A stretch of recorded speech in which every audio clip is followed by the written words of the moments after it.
Oh, hey there, folks. This is your host, Kate Gaffney, letting you know this is the finale, the last of the series with Pepper Berry this time around. Hopefully we can convince him to come back onto the show.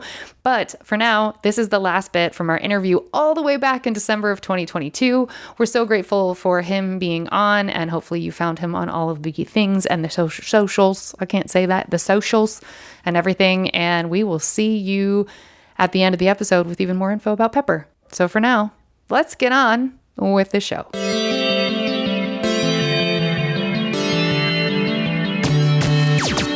Yeah, I know. And I highlighted that. Okay. All right. Here we go. Service from Hell. Still Friday.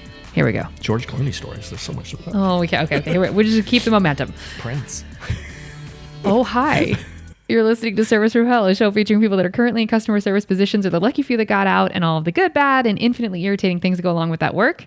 I'm actor and writer Kate Gaffney, and I'm uniquely qualified to discuss this, as I used to work at a very busy and very popular comedy club in Los Angeles, and at least one of you listening right now has probably grabbed me and told me you were ready to order when I was running around like a crazy person. So let's eat.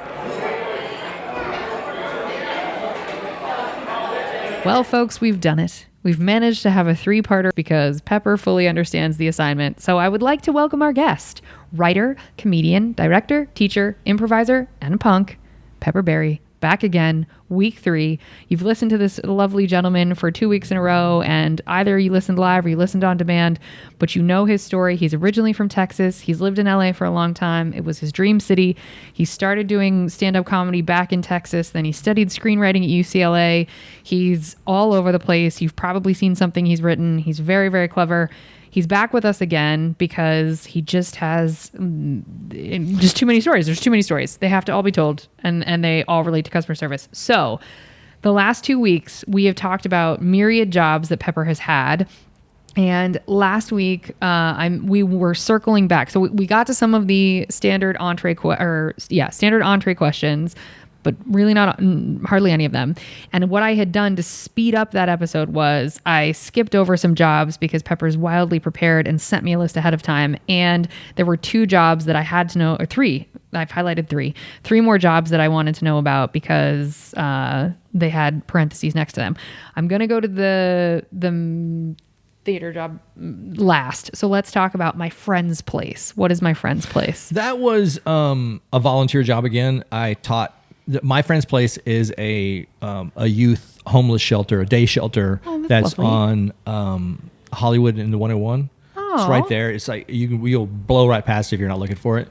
And I taught music to the kids on the weekend, and it's a day place. You can't stay there overnight, but you could donate clothes there. I always try to get people to donate clothes. One of my pride and joy moments of working with the financial firm that I work with now, is that every year they ask for charity givings, and it's like name some of your favorite charities. We got to get rid of some money, and I got them $10,000. Holy shit! And I was the one that got to call them and say, like, hey, this is Pepper, and you're going to be getting a check from so and so firm for $10,000, and they had just done their budgeting and were $10,000 short. You are lying. They were like, da-da-da. They're like, are you kidding me? You're an really angel. They were.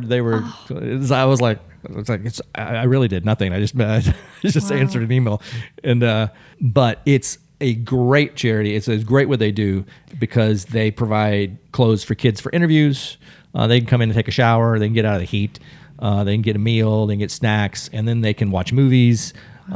Cirque du Soleil, people will come and teach them how to juggle, things like that. I would come and teach them how to play guitar, or we would just jam. A lot of them already know how to play. They just want a place to jam, so we'd go upstairs and we'd jam. And I still remember this kid.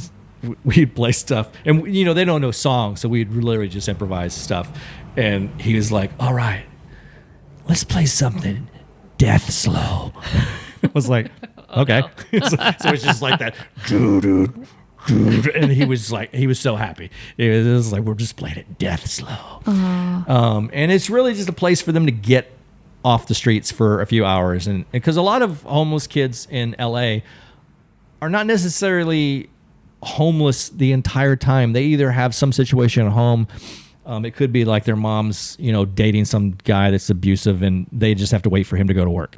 So they got to just hang out on the streets until he's gone, and then they can go home. Or there's a myriad of things that go on, and so this is just a place for them to come in, and it's called My Friend's Place because a lot of homeless kids have friends that are not homeless, and they don't, there's a stigma attached to it, and so they can always say like, I'm just going over to my friend's place, and it's kind of hidden, it's kind of code. I'm gonna sob. So like the homeless kids know what they're talking about, but the kids with the houses don't know what they're talking about. Oh, so I guess logistically though, if the kids are under 18, is there you can age out of it? Oh, okay. But do you have to report them as potentially like? Because if you're homeless and you're just showing up at a place. No, there is no, they don't report anything. That's why it's a safe space. So they can go there and they get their mail there. No one know. They have names unique to that place. So if I went in there, I could just say my name is Frank and I'm known as Frank there. So if somebody calls looking for me, they will check with me if I want to be contacted by that person or not. It's a safe space. And so they don't report to anybody because no one would show up if you're going to get reported. The kids would, you'd be a narc and no kids would show up. So the kids know that they're safe in there. And some of them are. I think the only way you can't really age out of it is if you're pregnant or you have a kid. Oh, okay, so they'll protect you. They'll keep you a little longer. But it's not an overnight place. So not an overnight place at all. Do they have any connections to facilities? Yeah, of course, they have connections to get them into missions that they want. A lot of them don't because they feel they're safer in their group. I mean, they're not wrong often, which is a bummer, but that's hard. My job was just, to make them, laugh and have fun for 3 hours and just kind of take their mind off. That was my mission statement to myself is like, I'm just getting their mind off the streets for 3 hours while we jam, played stuff death slow. And, and then their funding kind of went down. Their budget kind of shrank and they couldn't do it they didn't open during the weekends anymore. And that's the only time I could do it. So I stopped, but that was like 3 years of doing that. So does it still exist? Is it a place Absolutely. people can look up? Okay, that's great. Okay, so look up My Friend's Place. I really love that name. Okay, and then I want to go, we talked about that one. Hold on, I'm just looking. Did you like being a librarian? So you did work study librarian. You did. What did you like about it? That was a work study at Baylor. So while I had multiple jobs. So while I'm in school at Baylor, I was working at Chelsea Street or working at Steak and Ale, waiting tables and bartending. But I also, as part of my, I didn't get a scholarship, but I got I applied for work study, which is enough money to kind of pay for books. It's not a whole lot of money, but for 3 years I worked in the library. So I was a librarian, putting stuff back on, taking you to find your book that you need for your thing. And I would also, that was another weird part of the job is I caught bats. So we had to catch bats every now and then. I'm so sorry. I thought you said caught bats. I did. Pepper. They would migrate through, because there's, Austin's famous for having the bats and stuff like that. Yeah. So they would migrate back and forth. So every once in a while, a bat would find its way into the library through the roof, and it would be like Jurassic Park. You'd be sitting there, and across this huge giant library, you just see this fly across the thing. God. And they were little tiny baby bats. You didn't want to touch them because they're baby, but we had a net in the back. We had our bat net. And so it's like somebody's on bat patrol. Pepper, there's a bat in, historical fiction. So God. You had to take the thing and you're looking around and like, if they got down in the stacks, a bat up against books, like they're almost camouflaged. So you'd be sitting there looking because I was still freaked out about bats. You should be. And I would be walking around. It's like, I swear it flew in here. And then also you'd see it crawl. And you'd be like, ah! My God. You'd like slam the net over it and coax it back in the net and then like twist it so it's trapped in the net. And then you run outside and you release it. And it'd fly off and go circle back and go right back through the same hole and come back in the library. And so it was just like this cyclical thing where it was just like we're just catching bats all the time. Okay, so it was a librarian asterisk zookeeper kind of. Yeah, exactly. Okay, so you did that just as work study for school. Yeah, so it was like, it's barely a part-time thing. I'd do it in between class, so I'd have I'd have my class, my calculus class, and then I had like 3 hours off until my geology class, and I would go work at the library for 3 hours. Okay. And that would be my time for the, that week or whatever, who knows. And that covered your books. That just covered books. Yeah, barely. Oh shit, books are so expensive. Okay. Now I don't want to get you into hot water with this because I know you still work for them. So I just want to know if you have a good story of when you were a Second City teacher, since you still are, where like a parent got involved or like a situation where you had to be like, hey, enough is enough. I'm one of those. I hear all these kind of horror stories about students. I've never had a bad student. That's awesome. Knock wood. I don't know what it is, but for starters, I shut down shit really fast. You do. If it starts to, I'll either let it, if I think I can let it slide, because first off, I tell people, it's like, look, we're all going to make mistakes. People are going to shit just comes out of people's mouth and they're not thinking because we're telling you not to think. So stuff's going to go sideways. Just realize that this person, is not is coming off the top of their tongue. But I will, if I see something like sexist going down, I'll just stop it. I'll just be like, I have those a lot with people who are coming in for those day workshops because they're real new, fresh, and they're just trying to be funny. And I'll be like, what'd you say? And he'd be like, it's like, nipple. No, you didn't. Pick something else. And you're like, what? Okay. And I shut it down really fast. And as long as when I walk in there, they know that I have control of the room. That's it. You're done. It's like I'm in charge. Right. Yeah. And that works on adults. Does not work at all with kids. Really? Kids are just like, who cares? Fuck you. Are they really? They're just like running around. It's just like, I love teaching kids. I don't like handling and babysitting the kids because it becomes a babysitting job. And it does. And now I've just discovered a thing at Yada because at Second City, those rooms are just like blank rooms and like a normal improv thing. At Yada, they teach music, choreography, singing. They put on musicals and stuff. So the room is like a dance studio. So there's a giant mirror across the thing.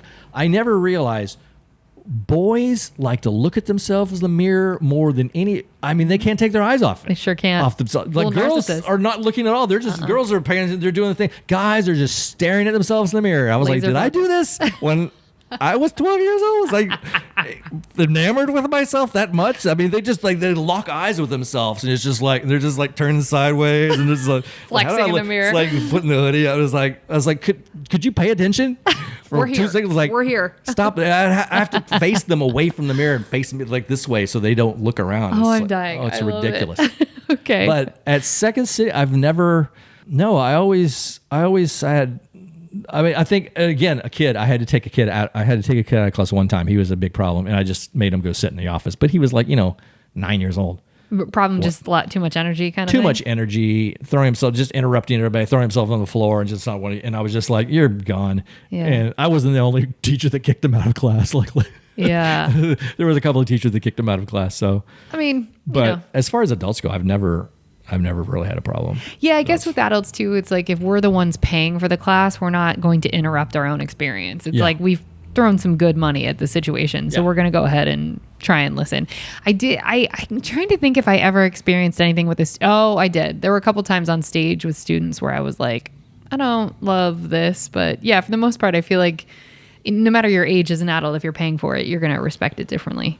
Yeah, and I always kind of bring it up and talk about it, and as long as everyone's aware and everyone's making the other person, I was always also kind of reinforce that the concept of like, it's like your only job is to make the other person look good, make the other person feel safe, make the other person feel comfortable. If you're doing that, no one's going to have a problem with anybody. Not at all. You can't say anything wrong. That's right. If you only care about the other person. That's right. It's impossible. Yeah. So that's how I kind of get by that. Yeah. Former guest of the show. I keep doing this with you, but everybody I've had on the show. Jamie Moyer talked about that. She had said that, when she's coaching privately, because she does a lot of private coaching, she said that pretty much because everybody has the same goal of like, no, we want to be here. We're like, she hasn't had issues with adult students either. Yeah. Okay. Now I have to know, when you say Mann's Theaters, do you mean the Mann's Chinese Theater that is in Hollywood? That is now, it's something else now, isn't it? It's TLC, whatever that stands for. Now, you wrote in parentheses next to this, best/worst celeb. Oh, yeah, I have a list of because Will you say names? Oh, I'll totally say names. And I would work for premieres at the Chinese. And I will say this, after the ArcLight got shut down, I rediscovered the Chinese theater. I was not going to it at all. I hadn't been in years. I thought it shut down. It's still... No, it's still going full blast. Oh, wow. And they have the gorgeous main theater is gigantic. Stunning. It's stunningly gorgeous. Yeah. And they have a giant IMAX screen in there. It's perfect. It's perfect. The room is perfectly tuned. The projector's perfect. Everything is perfect. And I've been going to see movies there. I was like, I can't believe I have stopped coming to the Chinese. It's amazing. I saw that David Bowie thing, the documentary there, and it was nearly blasted out of my seat. I was like, it was so packed. I had to sit in the 5th row, and it was like being at a Metallica concert. It was just like that. I was just blown back. The sound system is incredible. Do they still have the curtains with the embroidered it's and they go back. They roll back. I need slow. This is a good pitch for the TLC. Yeah, it's a great theater. I still miss the ArcLight. It's my favorite, but I know, me too. Yeah. Well, they got the one got bought out, so one of them is staying. The ArcLight in Hollywood is going to come back. Oh, okay. The Sherman Oaks one is still up and running, but it's called something else. No, Regal bought it. Regal bought it, so I don't know about that, but the one here got bought, and they're going to put in some kind of like the ArcLight Cafe is going to turn into some 5-star. Very expensive restaurant. See, that makes me mad. It was already cost prohibitive. Whatever. Yeah. I used to love the ArcLight. Okay, so you worked at Mann's Chinese Theater doing what? Not at Mann's Chinese. I worked at Mann in Westwood when I was living in Westwood at that fraternity house. Oh, I'm sorry. Okay. So was that a sister of the theater? Oh, they're all owned. They were all owned by the same person. So in the 90s, first off, a little bit of history of Los Angeles. Westwood was in its heyday the place to go to. I didn't know that. And it started back in 1973 when The Exorcist came out, and it was only playing at the Mann National in Los Angeles, and all the kids went to go see it, and that's when the kids discovered Westwood. They're like, oh, this place is kind of cool. There's theaters on every block, and there's food and everything. And so it became this huge hangout. And by hangout, I mean on the weekends, it's like Mardi Gras, you're shoulder to shoulder. Holy shit. Because it's also a college town. Oh, it's fun. It's beautiful. It's very well maintained, too, now. Back then, it was. I mean, college students, bars, you're walking on the sidewalk, just crowded, shoulder to shoulder with people. And I came on the very tail end of that, maybe lasted a year before it had died up, because we started having riots along with movies that I worked at. Ask me about that. I was in the middle of those as well. And so I started at the Mann Regent, and then I started as a ticket taker just to make some cash, and I moved up pretty quick to assistant manager. And I went from there they sent me down to the Mann Culver, which I hated because Culver City back in the early 90s was not what it is now. Yeah, it was super a dangerous. gang territory. Yeah. And a lot of my employees were gang members. Oof. And right before I had got there, they had just had a gang come into the lobby with baseball bats and just started hitting people. You have a history with bat fights. With bat fights, exactly. I'm going to call this bat fights. And bats. You have a history with bats. Pepperberry has a history with bats is the name of the subject. Go ahead. So I'm working down there, and it's pretty crazy. And we would get tagged all the time. Ugh. The back stairwell would just be Would you have to clean it? No, I found out which gang it was and found out which one of my employees was in that gang, and I made them clean it up. So eventually word got back. It's like, stop fucking tagging everything, because I'm the one that's cleaning it up. And so it stopped. So eventually I went back. I think I was just down there for a few months until I finally came back to the regional manager. I was like, you got to get me out of Culver City. This is dumb. I live too far away. 2 blocks away from the theaters right here. Why am I going to Culver City? And it's like, I want to be. And I think I pulled like the college card for some reason. I was like, I'm the only college graduate in this whole thing. I was like, I want more money and I want a better. And he was like, okay. And I was like, it's like the only time my college degree ever worked for anything. Anything in entertainment. And so he put me at the Mann National. I started working at the Mann National, which was a gorgeous theater. It's not there anymore. It was the largest screen in LA for a long time, and it was all super 70s, gold curtains, gold seats, fun, giant staircase that took you down into this swooping, everything was kind of banked down and raked like that. It was just, you walked in, it was just fucking gorgeous. And the thing with Westwood was that all the theaters were single theaters. So you had the Bruin, the Village, the Regent, the Plaza, the National. That's 5 theaters, all single theaters. And then you had the Quad, which had 4 screens. So there's 9 screens within a 4 block by 4 block.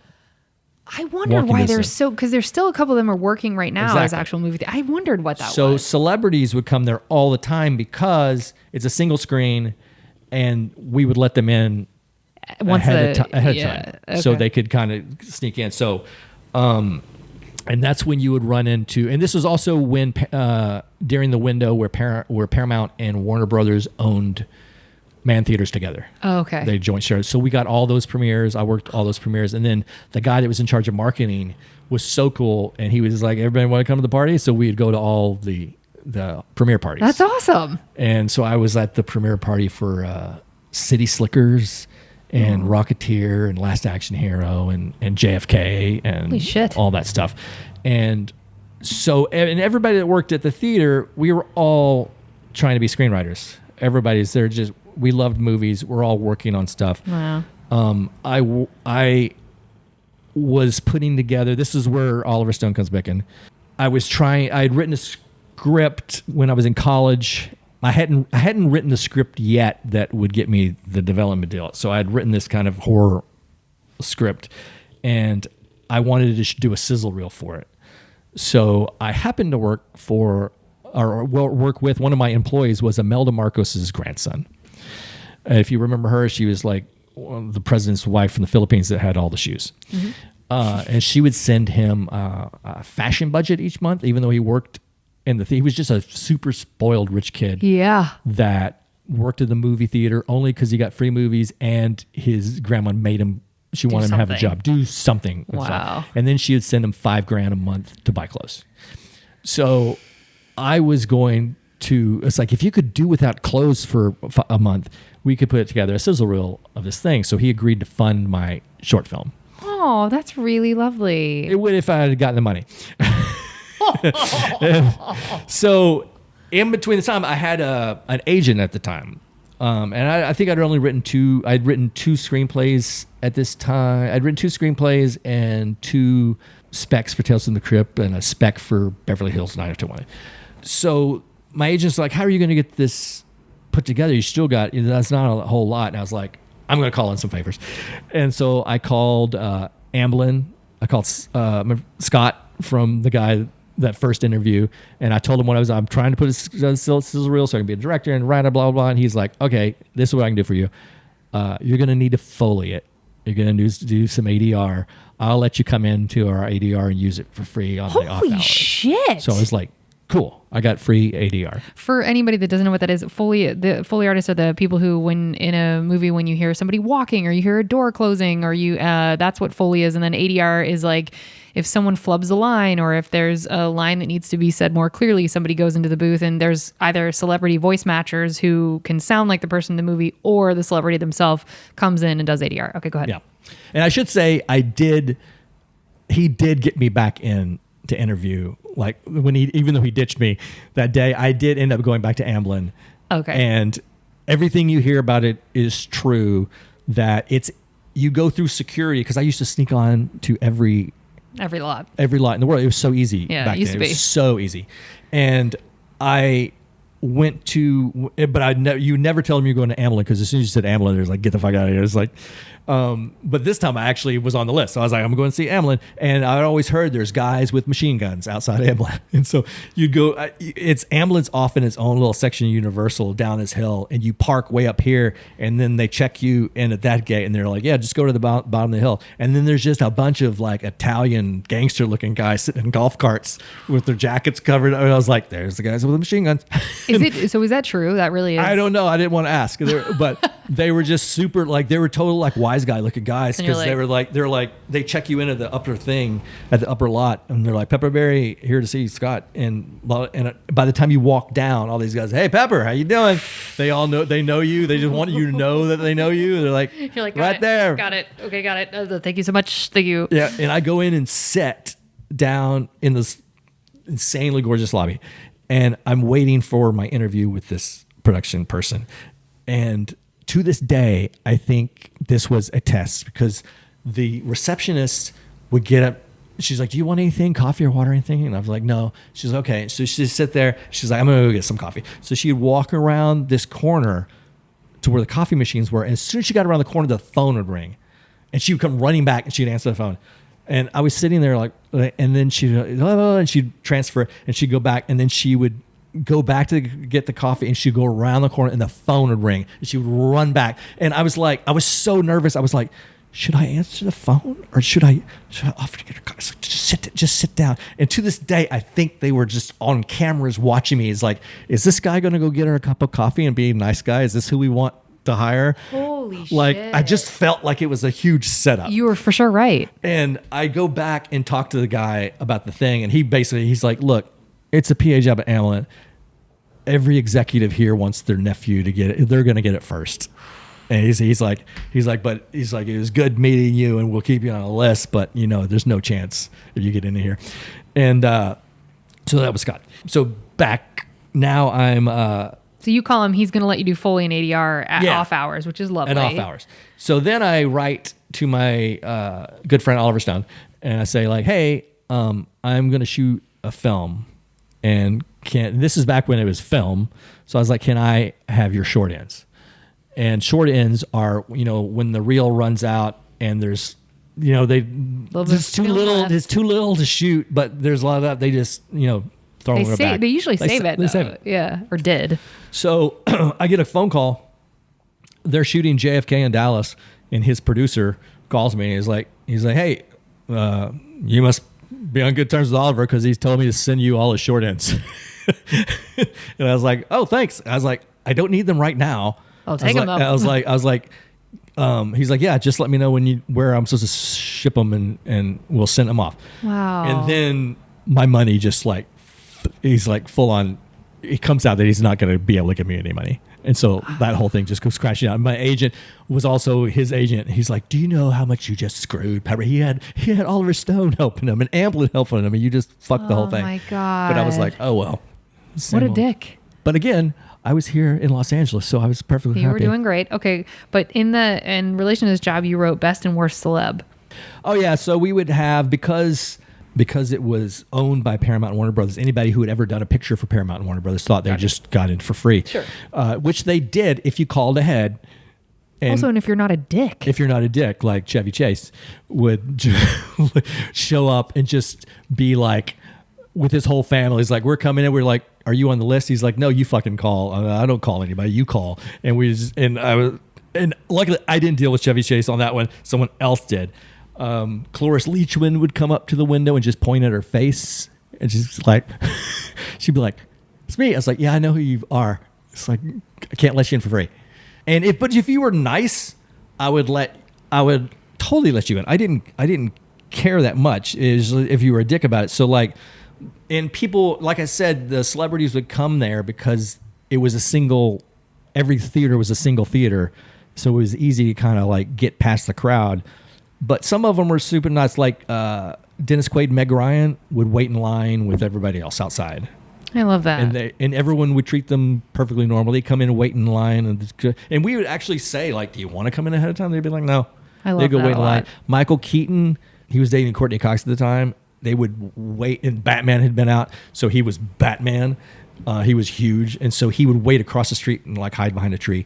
And Courtney would come over and buy the tickets, and I'd be like, and I'd see Michael Keaton hide by the tree. I was like, if you want, just come in, and I'll let you in the lobby. And look, Courtney Cox would be like all for it. She'd be like, yeah, and she'd go across. He'd be like, he doesn't want to. He just wants to wait. So he'd wait till everybody went in, and then he would just sneak in the back and stuff like that. Wow. And we would have people like that, and that's also like, that's really customer service. That's literally herds of people coming at you, hundreds and hundreds and hundreds of people coming at you every day. Mm-hmm. So that you're dealing with, and it was a total school in psychology of how people work and how much you were willing to put up with and how much you would let go. And when I was early on, it was hard to let go of things because you're like working this little job. It's like, I'm going to fight every little second of my life for this. And people sneaking in, sneaking in the theater, people having sex in the theater was also a thing. Would you catch them? Oh yeah. And sometimes you just didn't want to stop because you're like, it was literally like people in the front row that were just laying on the floor in the front row, like just going at it. Sir. Yeah, just full missionary, just like usher would come out and he's like, there's two kids just kind of going at it in the front row. I was like, what? God. I was like, walk back there. I was like, I'm not going to do anything about that. Not no, a thing. Not a thing. No, thank you. And Prince would come in all the time. Was he nice to you? He was super nice. He was super nice. He would his bodyguards would arrive first. Of course. And he's a slight human. And did he talk I would always describe him as Clint Eastwood dressed as like a fairy from Midsummer. He kind of walked like Clint Eastwood, but he's kind of dressed like a fairy from Midsummer. And his bodyguards would arrive first. He had 2 cars. He had a black limo and a BMW that was a color blue you'd never seen in your life. It was the most incredible blue you'd ever seen. And he would always, if he came in the BMW, he left in the limo. If he came in the limo, he left in the BMW. Oh, because paparazzi won't know what he's leaving in. That actually makes sense. And his bodyguards would come there. They'd tell you it's like he's on his way. They would get the popcorn. They'd buy all the stuff and have it all ready. He would always arrive with a girl that was knockout gorgeous. And was not Apollonia. It was no, but he would be dressed to the nines. His outfits were crazy. What you'd see him on the stage. That's what he wears every day. That's crazy. And he'd be in these huge platform heels, and they would come in late all the time after the movie started. One time I actually offered, because he'd come in so much at different theaters, I'd be like, I'll hold the film for him if you want me to. It's like, not that many people are in there. Like, no. It's like, he doesn't care. Just start it. Because he'd come in 20 minutes late, and then he would always leave 20 minutes early. He never finished a film ever. Then why go? He's just hanging out with the girl. Oh. And the one time he didn't come with a girl, the limo left and brought a girl. So it was like, when he walked in by himself, I was like, well, that's new. And then the limo was, whoop, and then this Victoria's Secret model that I was like, oh my God. And she walks in, I was like, okay. And he was fantastic to wait on. Then we would have the reason kind of Westwood blew up was we had a few riots, and those were to deal with the theater that for Man Theaters. So we had like the Crush Groove riot was at the Village, and then we had the New Jack City riot, and that was at my theater. And the story was on the news that the theater had oversold tickets and the kids couldn't get in, and they started riot, and they really did. I mean, they busted in our room and our doors, and then they went through Westwood Village, just bashing in and like shop windows and looting, and it became a huge, giant news story. And I was always mad because they wouldn't let us say anything to the news. That we got issued almost immediately. They called us. They do not talk to the news. It's like Man Theaters will issue a statement. They never fucking issued a statement at all. And you were there. And I was there, and we did not oversell anything. Yeah, so you could have defended it. So and I was the one selling tickets that went on the windows. Oh, I would have been mad. So the thing with theaters is, this was before the days of reserved seats. Mm-hmm. So theaters never sell down to 0. Back then we didn't. We always sold down to 25 because the last 25 seats in the dark are invisible. Everyone's got their coats here and their purses there. You will never see those seats when you walk in the dark. So we only sell down to 25, and that's what we had sold down to. So there were 25 seats. The problem was there were about another 100 kids that wanted to come see New Jack City, and the line was outside. And as soon as we opened the door, all those kids rushed the door. Oof. That didn't have tickets, and they just blew past. I mean, they busted open the door and they blew past us, and we had to and then all the kids with tickets thought they were going to lose their seats, so they rushed, and we literally had to slam the doors shut and then go into the theater and be like, okay, assholes, we're not playing the movie, so you might as well leave. And they just everyone on a rampage. And it was just in the paper that it was all our fault. It was just like oversold, and we had been doing it to make money, and we'd oversold. It's like, why would anybody do that? And when You remember who was in New Jack City? Ice-T. Oh. Was one of the actors in there. And so years later when I was playing in Buck, and we had put out our album, and we had been nominated for these like Best New Band and Best New Album. We played the Fonda Theater, and we opened the show, the award show. It was like the Ellie Award, Music Awards or whatever. And who introduced us? But Ice-T.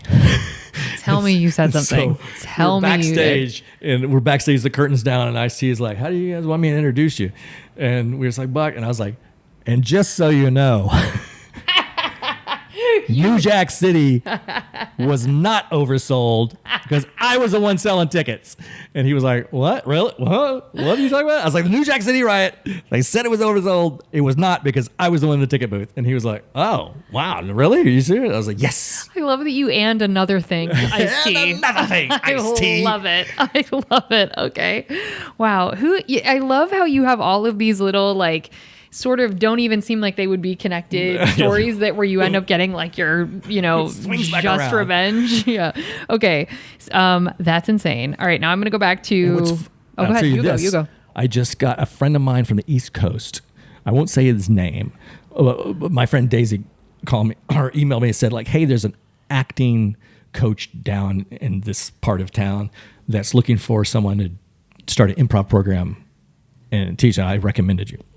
So I looked the guy up, and he was this jerk actor that I'd kicked out of my, like back 30 years ago, that he's this character actor that he'd snuck in because he was an actor, and why should he have to pay?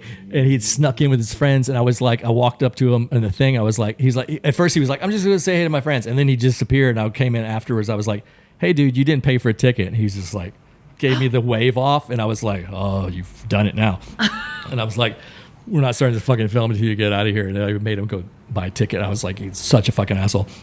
And then when I saw his picture on the website, I was like, oh, that's the dude I kicked out. Oh, Great. So glad you recommended me for the job. but we would do screenings, we do premieres, and when you have premieres, and even trailers. Oh, trailers. When a new trailer comes out, and that's the other thing with Westwood was when it would be opening night, the stars and the director would show up There, yeah. and they're hanging out in the back watching the crowd to see how it is. Yeah. And we had a trailer come out for a movie that we put in line where it's supposed to go. We just threw it. Back then, it was a platter system, so the entire film is on this giant. You take all these reels out and you splice them together until they become one giant huge reel.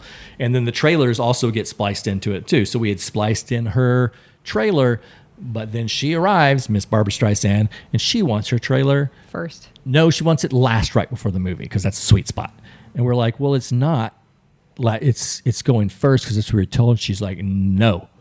She's like, you cannot play the movie. So You had to recut it? we have to, our projection has to tear the whole thing apart. Wow. This audience, we can't tell the audience that Barbara Streisand is a bitch and is making you wait for half an hour for the movie to start. So her trailer, and the whole time I was just sitting there telling the man, I was like, no one's gonna. If we start these previews, they're gonna explode. That they have to sit through previews Before the movie.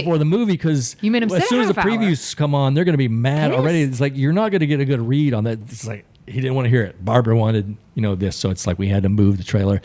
Then we'd have directors come in like James Cameron, who was just like whenever his movies opened, everyone was just like, oh fuck, he's gonna show up because nothing was good enough for him. But to his credit, when he left, you wanted to go see a movie in that theater because it was tuned perfectly. I'll bet. I mean, the lenses were perfect. The sound was perfect. Everything was perfect because he had just terrorized our projectionists. The teams, like the managers would be in there, different projectionists, and it was just nothing was ever good. But man, after True Lies would come through there, it would leave. Every movie after that was just like, man, this looks great. I'll bet. Wow. I mean, I guess that's like you don't get to his level if you're not that focused on perfection, I guess. I mean, okay. We're running out of time again. So I'm just going to get a couple questions in and then we're going to go to dessert. Have you ever told a customer to F off or like get out of your face? The closest I ever got was that woman who had the handicap zone and they sent me back. I think that's the closest ever. And also like, I didn't tell them F off, but we'd get into some confrontations with customers at Six Flags that were there in concert and stuff like that. And or they'd have their shirt off, so you're not supposed to walk around with the shirt off, and they would be way bigger than me, and Like, I would always have to kind of outsmart them. So it'd be like, sorry, dude, you got to put your shirt back on. He's like, who cares? It's hot out here. Just don't even worry about it, dude. I'm not putting my fucking shirt back on. It's like you have to. I'm sorry, I'm gonna have to follow you around until you put it back. It's like, just tell me where the fucking bathroom is. I got to be. Like, I wish I could remember where it is. And he'd be like, fuck, okay, I'm putting my shirt back on. Now where is it? It's right behind you. All you had to do was do a crisp 180. Yeah, I don't think I've ever told the customer to fuck off. Okay. Are you? I would be a fucking smart ass. I remember someone coming up to the theater showtimes and looking at them and saying like, it's like, what are these showtimes? I don't understand these showtimes. When does it start? It's like, how do people figure this out? And I remember going, so far everyone's figured it out except for you. Pepper. Oh, that's spicy. You got a little spicy. Okay. And then last question in this section. Can you describe the worst customer you have ever interacted with besides Barbra Streisand? Or top to bottom, someone, the archetype of who would be the worst customer? It depends on what job I was working. So like any customer at Jerry's Deli was terrible. Was terrible. But it's where you're at. It can be, and when I was working retail, it was, certain women coming in there looking for this thing, whatever they're, they could be trying sometimes. In finance, it's different. In finance, it's doctors. Doctors have this God complex where it's just like, what? That has never been shared before. And they're the only people. Here's like, for customer service, here's a tip I've learned, like over 40 years of customer service.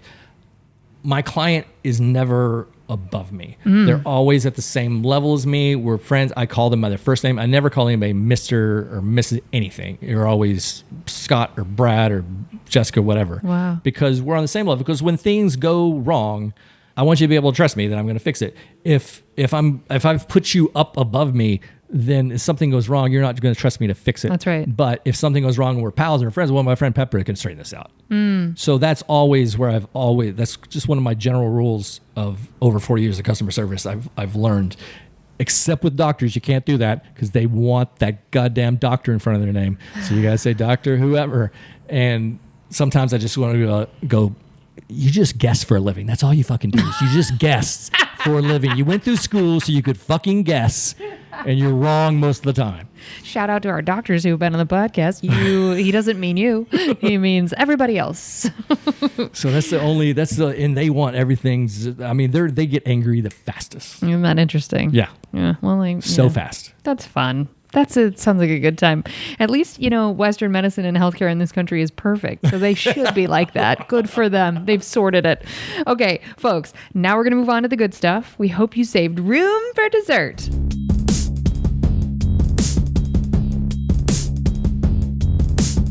Okay, what is the nicest thing a customer has done for you whilst you were working? I guess just a big tip. Probably $100 or whatever. I used to have a customer come into the Hamburger Hamlet in Brentwood.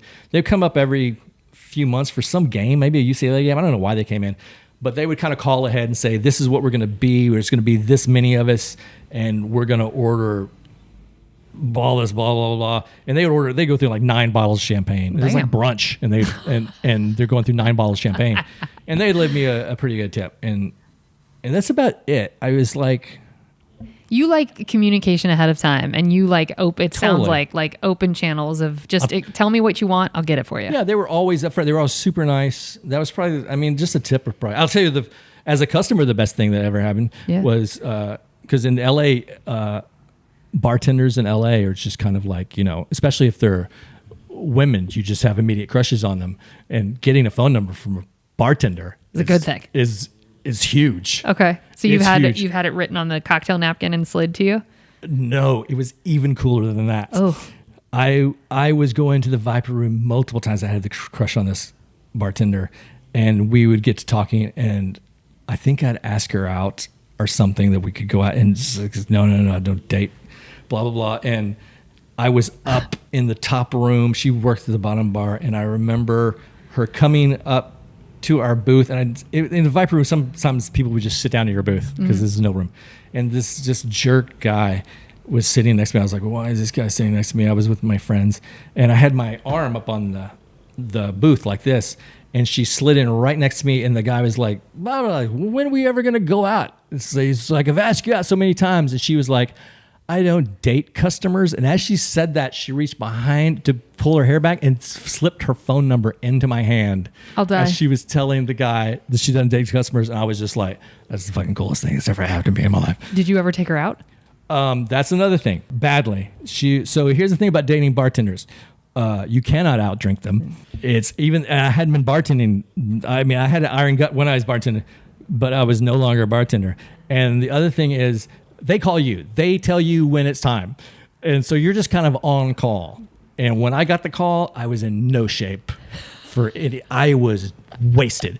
And it was like, I'd been to, I don't know how many bars, and I think I was at Star Shoes on Hollywood. It was a bar, on a big bar at the time. Don't know. And I'm hanging out there, and you get the text at 1:45 a.m. and it just says, "Where are you?" And I was like, oh shit, I'm on deck. You're like, I got a WID and I don't know how to answer this because I'm wasted. And she came to me, and it was terrible. I failed completely on all levels because I was just too drunk. And she was like, well, that was your shot. That was your chance. That was your chance, and you blew it. And I was like, I blew that. I was like, because I remember telling my friends, like, she's coming this way. So give me water. Somebody get me water. Somebody sober me up right now. And they're like, we can't, man. It did not work. It was just bad time. But that's the lesson in if dating a bartender, or you get a bartender's number, you're on call. Yeah. You don't know when it's going to be. You're just going to get that call. When the light shines on you, you better be ready. You be ready. Okay. Okay. Can you describe either your favorite customer interaction or who would be like the best type of customer to come in? Well, like I said, I go out to eat practically nearly every night. I go out to some restaurant and go eat. And I love going out to nice restaurants. And here's the thing. When I go out to a restaurant, service never comes into play. I'm never going to a restaurant because I think it's going to have awesome service. I'm going there for the food. That's it. Or that has some cool chef that makes good food. I could care less about the service because for one thing, I've done it so long, and I can tell when you've done it, when you've served so long, you can see out of the corner of your eye what's going on. 1,000%. And I can, if my friends are getting like all antsy and stuff like that, I can just be like, they just got triple sat. You didn't see that? But of course they didn't. They weren't paying attention. And it's just when I go out, I'm looking to have a good time. So. And I'm expecting to have a good time. It's like it's very hard to give me bad service because I'm there for. It's kind of the same thing with LA. Like I'm here for LA. The film thing may not be working the way I want it to, but that's not why I came. That's the right idea. That's the right attitude in general. So the best customer interaction is essentially just managing your expectations to the situation at hand. Exactly. I totally agree. What is the best tip you have ever gotten? Can you think of one offhand? You had said like $100, but that's kind of... Well, that's 100. I mean, in finance, it's totally different because you'll get spot bonuses. So you do? That's nice. Not as much anymore because of rules. But I literally have, in finance, people love to give alcohol as Christmas gifts, birthday gifts, any anniversary. It's just my fridge looks like an MTV Cribs episode. And I don't drink at home. I just... Yeah. Not one of those people to drink at home. The bottom of my fridge is nothing but champagne. Holy shit. And I have like a 2003 Dom in there. Should sell that shit. I've never opened because I'm saving it for when I sell my first feature. Oh, don't sell it. Keep it. So You'll sell it. That's amazing. It's probably going to go bad by then. How if it's been in your fridge the whole time? Champagne can stay good if it's cold, can't it? Yeah, it's been in my fridge for... a decade? 2007, since 2007. Okay. Well, a little bit longer than a decade. You're all right. Yeah. And then in my freezer is a human vodka, gin. I have those giant things that are taking up. I was like, I need to go to a party so I can take this and just leave bring it there. This. Yeah. And finally I had to tell like one of my bosses, like, stop giving me alcohol. Please, I don't want it. I was like, I have no more room. But they'll also, I had one, I work with financial advisors. I'm kind of like I do their trades, I do their paperwork, handle the clients for them, stuff like that. And the thing with finance is what the whole industry gets in trouble with Congress is that your salary is part salary, part bonus. And so you get that kind of supplement from the FA. And what sucks is they put the salary cap in the wrong place. So I'm treated like some CEO that makes 10 million a year. So when you bonus me, 50% of it's gone because you're taxed like a gift. And that means like if I get like a $25 bonus for You're gonna see 10 of that. doing some, I'll see 12.50 of that. And so a lot of FAs will give bonuses in cash. Oh, cool. Because it can't be Not traced. as much anymore, but it used to, like, especially at the end of the year, like I had, I would be handed just envelopes of thousands of dollars. You're not convincing me not to go into finance. I feel like we should have a conversation off the mic, sir. Okay, well, that would be amazing. What's the best lesson you've personally learned from working in customer service? One is just knowing people. You honestly can. The psychology behind it is amazing. I have literally dumped an entire soup in someone's lap, and I still got 20% because I knew enough to come back to the table and touch that person. Especially when you touch someone, they can't not tip you. That's right. And so I just put my hand on the shoulder at the thing, and I think I made some dumb joke about, next time you can dump soup on me or whatever. And it made the whole table laugh. Didn't matter that I'd ruined his pants that we were having to pay for dry cleaning. I got a tip anyway. Wow. But the biggest lesson I learned was working at Man Theaters. When I knew I was going to leave Man Theaters, and it was my last day, all my anger had built up over 4 years of working for theaters. And I was like, this is going to be a fun day because I'm going to tell every fucking person off. It's like, I'm going to go bonkers. That's like, and I was telling everybody, I was like, this is it. Well, get ready. And not a single person of course not. did anything. Of course the entire 4 years out there, people were sneaking in, doing shit, putting their hair in their own popcorn. I'd see them put their hair in the popcorn. And they'd come in and say, there's a hair in my popcorn. And they'd shout, like, Pepper, this person wants a refund. And I'd shout down from the back, I saw you put your hair in the popcorn. Get out. And I was like, what is happening? Why is there? So I just switched, and I was like, okay, I'm not going to get what I want. So I'm just going to be nice. I'm going to be extra nice. And I had the best night. I'll bet you did. I was working a double shift. And so at the night shift, I just started being nice to everyone. I did extra things for them. I gave them, because I started thinking, I was like, this isn't my candy. Yeah. Here's so some I was like, M&Ms. here's this. I would let people for free. People came up after we'd already closed the concession stand, and they were like, oh, it's already closed. I was like, let me open it back up for you. And I had the best time, and I felt great. My energy had completely changed, and it feels so much when you're getting aggravated in customer service and you're kind of feel this hate thing. It's all this outward energy that you're projecting on people, right. and this vitriol that comes out of you. It's energy that's coming out of you. When you turn that back into kindness, it's all coming back inside.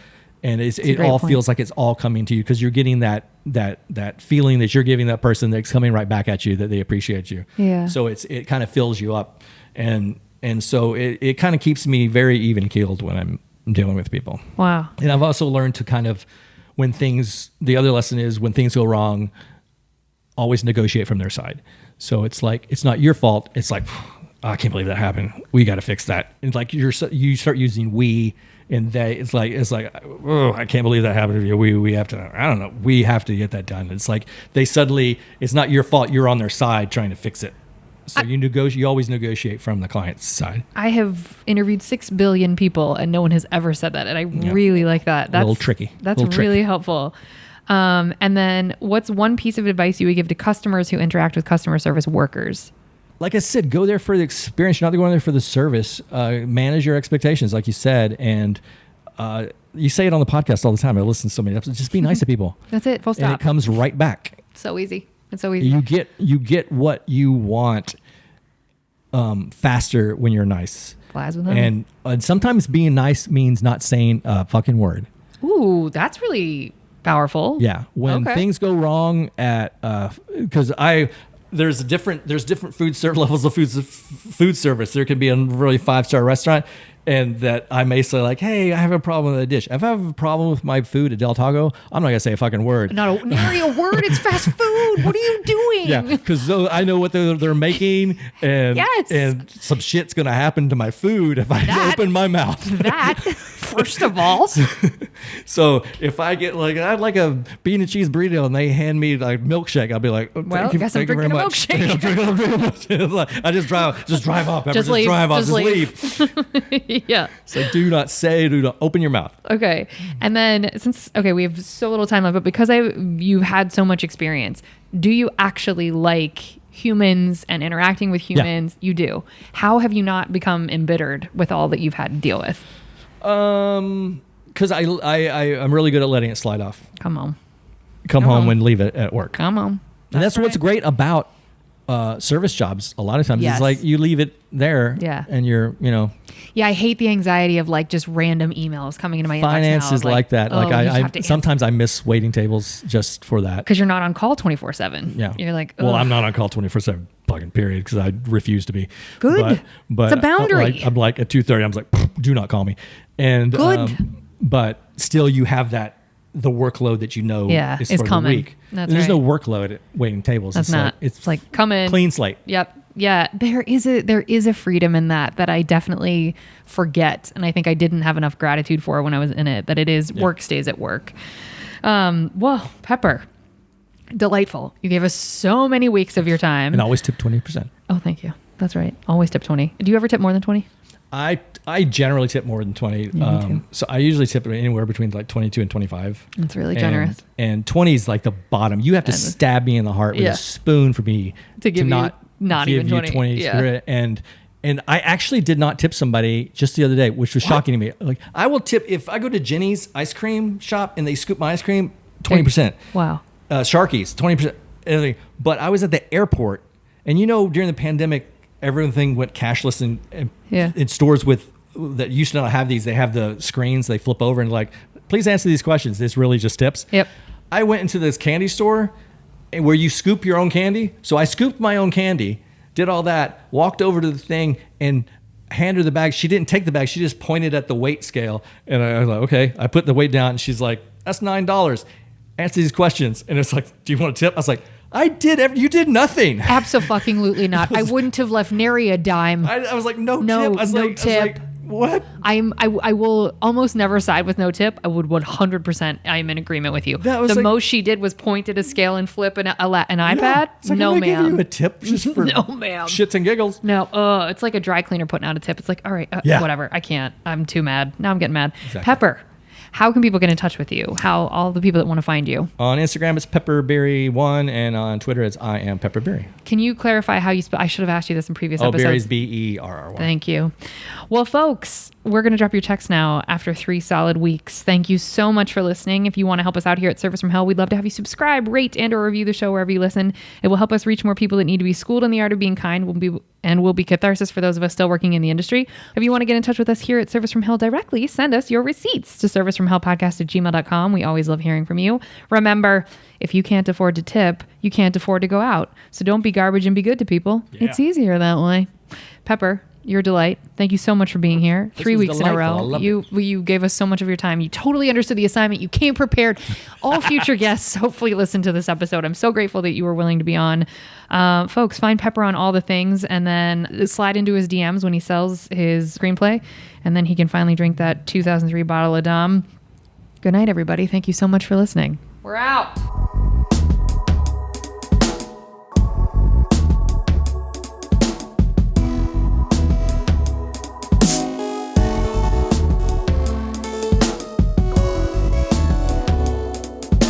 Okay, that's going to wrap up our series with the lovely Pepperberry. We are so grateful to have had him on for as many weeks as we did, and a whole bunch of comics had specials coming out, and their publicists were in my, email being like, hey, they got to get on now. So Pepper just kept getting pushed, and he's patient, and thanks, Pepper, for being so patient and for being so lovely and for giving us all of this time. We have to have you back on. Find him on all the things. Hire him to do all the things. And check out which stage he'll be on next. Thank you folks so much for listening to this series. Good night.